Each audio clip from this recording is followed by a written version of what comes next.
ഏറ്റവും കൂടുതൽ റോഡ് അപകടം ഉണ്ടാകുന്ന ദിവസം പൗർണമി അമാവാസിയാണ്. ഏറ്റവും കൂടുതൽ കുടുംബകലം ഉണ്ടാകുന്ന 5 ദിവസങ്ങളാണ്: അമാവാസി, പൗർണമി, അഷ്ടമി, ചതുർത്ഥി, ഷഷ്ടി. ഭൂചലനം, വേലിയേറ്റം, വേലിയിറക്കം, വലിയ വലിയ ചുഴലിക്കാറ്റുകൾ, പേമാരികൾ, പ്രകൃതി തന്നെ അന്ന് അസ്വസ്ഥമാണ്. നമ്മുടെ മനുഷ്യ മനസ്സിനെയും പ്രകൃതിയെയും നമ്മുടെ ശരീരത്തെയൊക്കെ കൺട്രോൾ ചെയ്യുന്ന 3 റൈസാണ്. അതെല്ലാം 28 ഡേയ്സ് ആണ്. 27 ദിവസം. ദൈവവിശ്വാസം മതവിശ്വാസമായിട്ട് യാതൊരു ബന്ധവുമില്ല. ദൈവവിശ്വാസം എന്നൊരു മാനസിക ആരോഗ്യ ലക്ഷണം. മതവിശ്വാസം എന്നുള്ള ഒന്നാന്തരം മാനസിക രോഗം. നിരീശ്വരവാദികളും അവരും വിശ്വാസികളാണ്. കാരണം അവർ ദൈവം ഇല്ലെന്ന് വിശ്വസിക്കുന്നവരാണ്. ഈ ലോകം മുന്നോട്ട് പോകുക എന്ന് പറഞ്ഞാൽ ദൈവികതയും പൈശാചികതയും ആവശ്യം, ഇരുട്ടും വെളിച്ചവും ആവശ്യം, കുന്നും കുഴിയും ആവശ്യമാണ്. ഈ ആജ്ഞാചക്രമാണ് ഇതെല്ലാം കൺട്രോൾ ചെയ്യുന്നത്. നമ്മളൊരു കാര്യം മറന്നു കഴിയുമ്പോൾ ഇങ്ങനെ വെച്ചു പോകും. ആരും പഠിപ്പിച്ചേക്കുന്നല്ല, ഒരു യൂണിവേഴ്സിറ്റിയും പഠിപ്പിച്ചല്ല. കാരണം ഈ ബെർലിനൊരു പ്രത്യേകമുണ്ട്, ദൈവങ്ങളൊക്കെ ഇങ്ങനെ ചൂണ്ടിയാണ് നിൽക്കുന്നത്. ഹിന്ദു വിശ്വാസികൾ ഇവിടെ ചന്ദനം ഇടും, മുസ്ലിങ്ങൾ ഇവിടെ കൊണ്ട് നിസ്കരിക്കും, യഹൂദർ ഇവിടെ കൊണ്ട് നിസ്കരിക്കും, അവർക്ക് കൊണ്ട് 5 നേരം നിസ്കാരം, 5 നേരം ബാങ്കുവിളിയുണ്ട്. ക്രിസ്ത്യാനികൾ ഇവിടെ കുരിശ് വരും. ഈ ചക്രയാണ് ഒരു മനുഷ്യനെ മുന്നോട്ട് കൊണ്ടുപോകുന്നത്. ഇനി അമാവാസി ദിവസം ഭൂമിക്ക് എന്തെങ്കിലും പ്രത്യേകതയുണ്ടോ? ഭൂമിയിൽ എന്തെങ്കിലും അതായത് നമുക്കറിയാലോ, പണ്ടൊക്കെ ആൾക്കാർക്ക് ഈ തിഥി അറിയാമായിരുന്നു. നമ്മൾ പറയുന്നത് ചൊവ്വാഴ്ച, വ്യാഴാഴ്ച എന്നൊക്കെ അറിയുന്ന പോലെ തന്നെ ഏകാദശി എന്ന, ദ്വാദശി എന്ന, അമാവാസി എന്ന, പൗർണമി എന്ന, ചതുർത്ഥി എന്നൊക്കെ ആൾക്കാർക്ക് അറിയാമായിരുന്നു, അറിവുണ്ടായിരുന്നു. പക്ഷേ വാസ്തവത്തിൽ നമ്മുടെ പാഠ്യപദ്ധതിയുടെ ഭാഗമായിട്ട്, കാരണം ഈ പ്രപഞ്ചത്തെ മുന്നോട്ട് കൊണ്ടുപോകുന്നതിൽ പ്രധാനപ്പെട്ട ഒരു പങ്ക് 3 റൈസിനുണ്ട്. ഇപ്പം വേലിയേറ്റങ്ങൾ, വേലിയിറക്കങ്ങൾ, ഗ്രഹണങ്ങൾ. അതുപോലെ തന്നെ പണ്ടൊക്കെ ആൾക്കാർ പറയും ഇന്ന് നമുക്ക് ചതുർത്ഥിയാണെന്ന് തോന്നുന്നത്. അതായത് ഏറ്റവും കൂടുതൽ കുടുംബകാലം ഉണ്ടാകുന്ന 5 ദിവസങ്ങളാണ്. ആർക്കും പഠിക്കാം. അമാവാസി, പൗർണമി, അഷ്ടമി, ചതുർത്ഥി, ഷഷ്ടി. അപ്പം ഞാൻ എൻ്റെ അടുത്ത് അസ്ട്രോളജി, അതുകൊണ്ടായിരിക്കും ഈ ദിവസങ്ങളിൽ അമ്പലത്തിലൊക്കെ പോയിരുന്ന് പ്രാർത്ഥിക്കാൻ. അതായത് ഏകാദശി വ്രതം നോക്കി വീട്ടിയിരിക്കും. ഇപ്പം ഈ കഴിഞ്ഞ അമാവാസിയിൽ, കഴിഞ്ഞ ദിവസങ്ങളിലെ അമാവാസി കേരളത്തിൽ ശ്രദ്ധിച്ചു കഴിഞ്ഞാൽ ഏറ്റവും കൂടുതൽ റോഡ് അപകടം ഉണ്ടാകുന്ന ദിവസം പൗർണമി അമാവാസിയാണ്. എത്ര മറ്റേ 9 പേര് മരിച്ച ആക്സിഡൻറ്റ് സഹിതമില്ലേ, അത് സഹിതം കർത്തവാവിലാണ് ഉണ്ടായത്. കഴിഞ്ഞ കർത്തവാവിലാണ് ഉണ്ടായത്. പിറ്റേ ദിവസം പേപ്പർ എടുത്ത് നോക്കിയാൽ ധാരാളം ആക്സിഡൻറ്റ് കാണാൻ പറ്റും. എന്താ? മനുഷ്യ മനസ്സിൻ്റെ കാരകനായ ചന്ദ്രന് അന്നില്ല. അപ്പം മനുഷ്യരെല്ലാം അസ്വസ്ഥരാണ്. മനുഷ്യരെന്നല്ല, സകല ചരാചരങ്ങളും അസ്വസ്ഥരാണ്. ഭൂചലനം, വേലിയേറ്റം, വേലിയിറക്കം, വലിയ വലിയ ചുഴലിക്കാറ്റുകൾ, പേമാരികൾ, പ്രകൃതി തന്നെ അന്ന് അസ്വസ്ഥമാണ്. അപ്പോൾ പ്രകൃതിയുടെ ഭാഗമായ മനുഷ്യരും മൃഗങ്ങളും അന്ന് അസ്വസ്ഥരാണ്. കടിക്കാത്ത പാമ്പ് വന്ന് കടിക്കും. പട്ടികളൊക്കെയാണ് മനുഷ്യർ ഓടിച്ചിട്ട് കടിക്കും. കൃത്യം ആർക്കും പഠിക്കാവുന്ന കാര്യങ്ങളാണ് ഇത്. അപ്പം ചുരുക്കി പറഞ്ഞാൽ നമുക്ക് ബോധ്യങ്ങളാണ് ജീവിതത്തിൽ ആവശ്യം. ഇപ്പം പഴയ കാലത്തൊക്കെ പഴയ കാരണവന്മാരൊക്കെ പറയും, ഞാൻ ഇന്ന് യാത്രയൊന്നും പോകുന്നില്ല, കാരണം പശു പ്രസവിക്കാറായി നിൽപ്പുണ്ട്, ഇന്ന് കറുത്തവാവ അല്ലെ വെളുത്തവാവെന്ന് പറയും. അവർക്ക് അതിനെക്കുറിച്ചുള്ള ജ്ഞാനം ഉണ്ടായിരുന്നു. കൃഷി ചെയ്യുന്ന അന്ന് ചില പ്രത്യേക ദിവസങ്ങളിൽ കൃഷി വിത്തിറക്കി നോക്കിയോ, കൂടുതൽ വളമുണ്ടാവും. മരങ്ങൾ മുറിക്കുന്ന പ്രത്യേക ദിവസങ്ങൾ മുറിച്ചിട്ടോ, അതുകൊണ്ട് ഗുണമുണ്ടാവും. ആ പ്രകൃതിയെ അറിഞ്ഞ് ജീവിക്കാനുള്ള വ്യവസ്ഥകളാണ് ഈ വാസ്തുശാസ്ത്രവും ജ്യോതിഷമൊക്കെ പറയുന്നത്. അതെങ്ങനെ അന്ധവിശ്വാസമാവും? അത് ഈ മൂൺ കലണ്ടറാണ് അപ്പോൾ നമ്മളെ എല്ലാ രീതിയിലും സംശയനായിരിക്കണം. അതായത് ചന്ദ്രവർഷങ്ങൾ യാതൊരു തർക്കമില്ലാത്ത കാര്യമാണ്.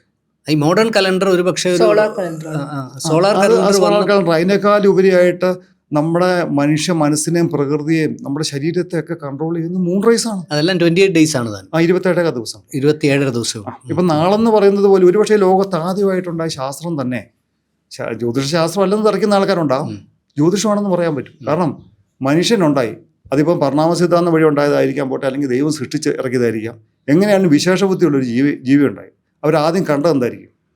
പ്രകാശപൂരിതമായ പകല്, അന്ധകാരപൂർണ്ണമായ രാത്രികൾ, ചന്ദ്രസൂര്യന്മാർ, അവയുടെ വൃദ്ധിക്ഷയങ്ങൾ, കാലാവസ്ഥ, ഋതുക്കൾ, ഭേദങ്ങൾ, ദിനരാത്രങ്ങൾ, ഇതൊക്കെ കണ്ട് ചില അനുമാനത്തിലെത്തി.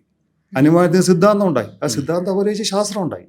പിന്നീട് ഈ നക്ഷത്രങ്ങൾക്കും സൂര്യേന്ദ്രന്മാർക്കും മനുഷ്യൻ്റെ മനസ്സിലേക്കും പ്രകൃതിയിലേക്കും ഉള്ള സ്വാധീനത്തെക്കുറിച്ചൊക്കെ ഇവർ പഠനങ്ങൾ നടത്തി. ഇതൊക്കെ ആദ്യത്തെ ശാസ്ത്രങ്ങൾ. അപ്പം ഈ അങ്ങനെയുള്ള അറിവുകൾ നമ്മുടെ ഇന്നത്തെ ജനത്തിന് കിട്ടിക്കഴിഞ്ഞാൽ അവരുടെ ഭൗതികമായിട്ടുള്ള ജീവിത പ്രശ്നങ്ങളും കുടുംബപരമായുള്ള ജീവിത പ്രശ്നങ്ങളും ശാരീരികമായുള്ള ആരോഗ്യ പ്രശ്നങ്ങളും ഒക്കെ പരിഹരിക്കാൻ പറ്റും. ഇപ്പം വെളുത്തുവാവിന് ജനിച്ച ആൾക്കാരെ സംബന്ധിച്ച് പറഞ്ഞാൽ ഈ വെളുത്തുവാവായി കഴിയുമ്പോഴേക്കും അവർക്ക് ലുനാറ്റിക് ടെൻഡൻസി ഉണ്ടാവും. അപ്പോൾ അവരൊക്കെ നമുക്കിപ്പോൾ നമ്മൾ ഈ വെളുത്തവാവിൽ ജനിച്ചവരുടെ പ്രത്യേകതകളിൽ കറുത്തവാവിൻ്റെ ഏകദേശം നമ്മൾ പറഞ്ഞു. ഈ മുമ്പേ നമ്മൾ അമാവാസിയുടെ കാര്യം പറഞ്ഞ പോലെ തന്നെ പൊതുവെ കലാകാരന്മാർ പൊതുവെ പൗർണമിയിലാണ് ജനിക്കുന്നത്. ഇപ്പം നമുക്കറിയാലോ, കലയുടെ കലയെന്ന് പറഞ്ഞാൽ നാട്യകലയാണ്. അതിൻ്റെ ഉപജ്ഞാതാവ് ഗോഡ് ശിവ, പരമശിവനാണ്. അദ്ദേഹത്തിൻ്റെ ഡേറ്റ് ഓഫ് ബർത്ത് എന്ന് പറയുന്നത് ധനുമാസത്തിലെ തിരുവാതിര നാളാണ്, ഫുൾ മൂൺ ഡേ ആണ്. അപ്പോൾ ശിവപുരാണത്തിൽ പറയുന്നുണ്ട്, ധനുമാസത്തിലെ തിരുവാതിര നാളിൽ ഭൂമി ഇളകെ അതേ ഉറഞ്ഞു തുള്ളൂ. നമ്മൾ ശ്രദ്ധിച്ച് നോക്കിക്കഴിഞ്ഞാൽ അറിയാം, ഇന്ന് വരെ ലോകത്തുണ്ടായിരിക്കുന്ന ഭൂചലനങ്ങൾ. ഇപ്പോൾ 2002 ഡിസംബർ മാസം 26 പകല് 11:14 സുമാത്രാ ദ്വീപിലുണ്ടായ സുനാമി ധനുമാസത്തിലെ തിരുവാതിര നാളാണ്. അന്ന് ശിവക്ഷേത്രങ്ങളിലൊക്കെ വലിയ ആഘോഷമുള്ള ദിവസമാണ്. അപ്പോൾ ഇതാ അതിൻ്റെ രഹസ്യം. അപ്പോൾ പൊതുവെ കലാകാരന്മാരെ ശ്രദ്ധിച്ചു നോക്കി, അവർ പൗർണമിയിലാണ് ജനിക്കുന്നത്, അവർ അരക്കിറുക്കന്മാരാണെന്ന് നമ്മൾ പറയാം. ഈ പൊതുവെ ലുണാറ്റിക് ആവും അല്ലേ? ലുണാറ്റിക് എന്ന് പറഞ്ഞു കഴിഞ്ഞാൽ ഈ അധികമായ അമൃതം വിഷമാണല്ലോ. ചന്ദ്രൻ്റെ അതിപ്രസരം മാനസിക രോഗം ഉണ്ടാക്കും, അല്ലെ അപസ്മാര രോഗം ഉണ്ടാക്കും. അതായത് മെൻ്റൽ ഹോസ്പിറ്റലിൽ ജോലി ചെയ്യുന്ന ഡോക്ടേഴ്സിനോടൊക്കെ ചോദിച്ചു, ഏറ്റവും കൂടുതൽ രോഗികൾ വയലൻ്റ് ആകുന്ന ഈ ദിവസമാണ്. അതുപോലെ തന്നെ ഏറ്റവും കൂടുതൽ കുടുംബകലം ഉണ്ടാകുന്നതും ഈ സർപ്പദംശനം ഉണ്ടാകുന്നതും ഈ റോഡ് അപകടം ഉണ്ടാകുന്നതും ഒക്കെ ഈ ദിവസമാണ്. പണ്ടൊക്കെ പൗർണമിയിലൊക്കെ വ്രതം നോക്കിയ ആൾക്കാർ വീട്ടിൽ ഇരിക്കും, യാത്ര പോകില്ല. അല്ലെ, കമ്പാരിറ്റീവ്ലി അമാവാസ്യയിലാണോ പൗർണമിയിലാണോ കൂടുതൽ? രണ്ടിനും ഗുണവും ദോഷമുണ്ട്. അല്ല, ഈ ഇത്തരം ഈ പ്രകൃതിയിൽ ഇത്തരം ആക്സിഡൻസ് കൂടുതൽ പൗർണമിയിലാണ്. പൗർണമി. അതായത് പണ്ടൊക്കെ ആൾക്കാർ കുറെ പഴഞ്ചൊല്ലുകളുണ്ട്. ഗ്രഹണി പിടിച്ച് നടക്കുക, നിലാവത്തഴിച്ചു വിട്ട് കോഴിയുടെ കൂട്ട്, ഉച്ചക്കിറുക്കൻ, വെളുത്തവാവിൻ്റെ അന്ന് പകല് 12 മണിക്ക് കഴിച്ചാൽ മാനസിക രോഗിയാ. എൻ്റെ 3600 കേസുകളിരിക്കുക. ഫുൾ മൂണ്ടയുടെ ദിവസം പകല് 12 മണിയോടനുബന്ധിച്ച് ഒരാൾ ജനിക്കുക, അയാൾ ലുണാറ്റിക്കാണ്. സ്ത്രീകളൊക്കെ ആണെങ്കിൽ ഋതുമതി ആവുന്നതോടുകൂടിയ പ്രസവത്തോടുകൂടിയ മാനസിക രോഗം ഉണ്ടാവും. ഇത് വലിയൊരു മെഡിക്കൽ സയൻസിന് ചർച്ചാ വിഷയമാക്കാവുന്ന പഠിക്കാവുന്ന ഒരു വിഷയമാണ്, നിസ്സാര കാര്യമല്ല. പാരമ്പര്യമായിട്ട് മാനസിക രോഗം ഉണ്ടാകുന്ന വീടുകളുണ്ട്. അവിടെ നമ്മൾ ഇപ്പം ഗ്രാൻഡ് മദറിന് മാനസിക രോഗം ഉണ്ടെങ്കിൽ മോക്കുണ്ടാകത്തില്ല, കൊച്ചുമോക്കുണ്ടാവും, അല്ലെങ്കിൽ മോനുണ്ടാകത്തില്ല, കൊച്ചുമോനുണ്ടാവും. ഒന്നരാളും ജീവൻ റൊട്ടേറ്റ് ചെയ്യും. ഇപ്പം അതങ്ങനെയാണ്. ഇപ്പം നമ്മുടെയൊക്കെ ഗ്രാൻഡ് ഫാദർമാരുടെ സ്വഭാവം, ഗ്രാൻഡ് മദർമാരുടെ ഒക്കെ സ്വഭാവമാണ് നമുക്ക് കിട്ടുന്നത്. ശരിയാണ്, അത് കറക്റ്റാ. അപ്പോൾ ഇതൊരു വലിയ പഠന വിഷയമാണിത്, നിസ്സാര കാര്യമല്ല. ഇത് മനുഷ്യൻ്റെ ഏതൊരു പഠനത്തിനും മനുഷ്യന് ഗുണമുണ്ടാകണം, അല്ലെങ്കിൽ ഗുണമുണ്ടാകും. ഞാൻ ഇനി ഒരു കാര്യം ചോദിച്ചോട്ടെ. ഈ അമാവാസിയെ പറ്റിയും പൗർണമിയെ പറ്റിയും രണ്ടിലും ജനിക്കുന്ന ജനങ്ങളെ പറ്റിയും ഒക്കെ പറഞ്ഞു. എത്ര ശതമാനം ആൾക്കാരിൽ ഇത് എത്രത്തോളം ആക്റ്റീവായി കാണാൻ പറ്റും? 100% കാണാൻ പറ്റും? 50%? ഒരു 90%. കാരണം എന്താണെന്ന് വെച്ചാൽ ഇങ്ങനെയുള്ള ദിവസങ്ങളിലും ചില പ്രത്യേകതകളൊക്കെ വേറെ ഉണ്ട്. ഇത് മൂൺ റേസിനെ ബേസ് ചെയ്തൊരു കാര്യമാണെങ്കിൽ തന്നെ ബാക്കിയുള്ള പ്ലാനറ്റ്സിൻ്റെയും കൂടി ഒരു ലെവൽ വെച്ച് നമ്മളുടെ ഓറ ലെവൽ ക്രിയേറ്റ് ചെയ്യപ്പെടുന്നുണ്ട്. ഇപ്പോൾ ഈ നാളെന്നുള്ളത് 27 ദിവസം കൂടുമ്പോൾ വരും. പക്ഷെ നമ്മൾ ജനിക്കുന്ന സമയത്ത് ഒരു പ്ലാനറ്ററി പൊസിഷൻ, ഗ്രഹനില എന്ന് പറയുന്നത് വീണ്ടും റിപ്പീറ്റ് ചെയ്ത് വരണമെങ്കിൽ 3994 ചന്ദ്രവർഷങ്ങൾ കഴിയണം. അയ്യോ, അതായത് ഏതാണ്ട് 10,3700 ഭൗമവർഷം കഴിയണം. അപ്പൊ നമ്മളെല്ലാം ഓരോ അവതാരങ്ങൾ. ഒരു ഭൗമവർഷം എത്ര ദിവസമാണ്? 360. അതല്ലോ, അതാണ് ഭൗമവർഷം. അതായത് 320. അതായത് മൂൺ റേസ് 12 അമാവാസ്യയും 12 പൗർണമിയും കഴിയുന്ന ആ 327 ദിവസമുള്ള അത്രയും എന്താണ് ചന്ദ്രവർഷങ്ങൾ. 3994 ചന്ദ്രവർഷം കഴിഞ്ഞാൽ വീണ്ടും നമ്മൾ ജനിച്ച സമയത്തെ പ്ലാനറ്ററി പൊസിഷൻ വീണ്ടും അതേപോലെ വരുള്ളൂ. ഇതൊരു കണക്കാണ്, ഇതൊരു മന്ദബുദ്ധിയുടെ ശാസ്ത്രമൊന്നുമല്ല. ലോകം കണ്ടതിലെ ഏറ്റവും വലിയ ബുദ്ധിമാൻ എന്ന് പറയുന്ന ആധുനിക ലോകങ്ങളിലെ ഏറ്റവും വലിയ ബുദ്ധിമാൻ ഒരുപക്ഷെ ഐൻസ്റ്റീൻ ആയിരിക്കാം. പക്ഷെ ലോകം കണ്ടതിലെ ഏറ്റവും വലിയ ബുദ്ധിമാൻ പൂജ്യം കണ്ടുപിടിച്ചു എന്ന് പറയുന്ന ആര്യഭട്ടൻ തന്നെയാണ്. അപ്പോൾ അദ്ദേഹത്തിന്റെ ഗോളശാസ്ത്രത്തിൽ പറഞ്ഞേക്കുന്ന കാര്യങ്ങളാണിത്. അതുകൊണ്ടൊരു മന്ദബുദ്ധി പറഞ്ഞ കാര്യമൊന്നും അല്ല ഇത്. പക്ഷെ ഇന്നും ഈ നമ്മുടെ ഈ ശാസ്ത്രങ്ങളെയൊക്കെ ഒരു പറ്റം നമ്മളെപ്പോലെയുള്ള ആൾക്കാർ തന്നെ ഇതൊരു അന്ധവിശ്വാസമായിട്ട് കാണാം. അല്ല, ഇപ്പോൾ ഇതിൻ്റെ ഇടയിൽ ഇപ്പോൾ ഇത് പറഞ്ഞു വരുമ്പോൾ ഇതിൻ്റെ ഇടയിൽ പെട്ടെന്ന് ചോദിക്കേണ്ട ഒരു കാര്യമുണ്ട്. ഇതിപ്പം ഈ ഷാജി ജോസഫ് ഇടമറുകാണ്, അങ്ങനെ ഒരു പൂർണ്ണമായ ക്രിസ്ത്യൻ വിശ്വാസിയാണ്. അതെ, ക്രിസ്തീയ വിശ്വാസങ്ങളിലെല്ലാം അടിയുറച്ച് കുടുംബവും ജീവിതവും ഒക്കെ മുന്നോട്ട് കൊണ്ടുപോകുന്ന ഒരാളാണ്. തീർച്ചയായും. ഈ ജ്യോതിഷം എന്ന് പറയുന്നത് ഒരു ഹിന്ദു മിത്തോളജി അല്ലെങ്കിൽ ഒരു അങ്ങനെ ഈ ദൈവവിശ്വാസം മതവിശ്വാസമായിട്ട് യാതൊരു ബന്ധവുമില്ല. ദൈവവിശ്വാസം എന്നൊരു മാനസിക ആരോഗ്യ ലക്ഷണമാണ്. കാരണം നമ്മളിൽ അകം നശിക്കും. മതവിശ്വാസം എന്നുള്ള ഒന്നാന്തരം മാനസിക രോഗം. ഇപ്പം എൻ്റെ O നെഗറ്റീവ് ബ്ലഡ് ഗ്രൂപ്പാണ്. അത് ഏത് ഹിന്ദുവിനോ മുസൽമാനോ യഹൂദനോ ക്രിസ്ത്യാനിക്കോ ആർക്ക് കൊടുത്താലും സ്യൂട്ടബിളാണ്. അപ്പോൾ ഈ മതം എന്നുള്ള ഒരു തെറ്റായ വികലമായ കാഴ്ചപ്പാടാണ്. പിന്നെ നമ്മൾ ശ്രദ്ധിച്ചു കഴിഞ്ഞാൽ ഇതെല്ലാം ശരിക്കും അഗ്നി ആരാധിക്കുക. അതായത് ഈ ബൈബിളിൽ 4 സ്ഥലത്ത് ദൈവത്തെ കണ്ടിട്ടുണ്ട്, അതെല്ലാം അഗ്നിരൂപത്തിലാണ്. പന്തക്കോസ നാളിൽ അഗ്നിരൂപത്തിൽ കണ്ടു, അബ്രാം ഇസാഖിനെ ബലികഴിക്കാൻ നേരത്ത് അഗ്നിരൂപത്തിൽ കണ്ടു, മോസസ് പ്രമാണം എല്ലാം അഗ്നിരൂപത്തിലാണ് കണ്ടേക്കുന്നത്. ഹിന്ദു വിചാരപ്രകാരവും അതായത് അഗ്നിയിൽ അധിഷ്ഠിതമായിട്ട് ഓം എന്ന ശബ്ദത്തോടുകൂടി പ്രപഞ്ചം ഉണ്ടായി. ബൈബിളിൽ ആദിയിൽ വചനം ഉണ്ടായി, ശബ്ദം ഉണ്ടായി. ഇത് പിതാവിനും പുത്രനും പരിസൽമാവിനും വെക്കുമ്പോൾ അവർ ബ്രഹ്മ വിഷ്ണു മഹേശ്വര, സൃഷ്ടി സ്ഥിതി സംഹാരം. അപ്പോൾ ഇതെല്ലാം ഒന്നാണ് ശരിക്കും. പിന്നെ ചില ആൾക്കാർ അവരുടെ സ്വാർത്ഥതയ്ക്ക് വേണ്ടിയിട്ടും അവരുടെ താല്പര്യങ്ങൾക്ക് വേണ്ടിയിട്ടും വളച്ചൊടിച്ച് വെച്ചേക്കുന്ന ഒരു സംഗതി മാത്രമാണ് ഈ മതം എന്ന് പറയുന്നത്. ആ മതം എന്നുള്ളൊരു ബുദ്ധിമാന്റെ ദൃഷ്ടിയിൽ ഒന്നുമല്ല.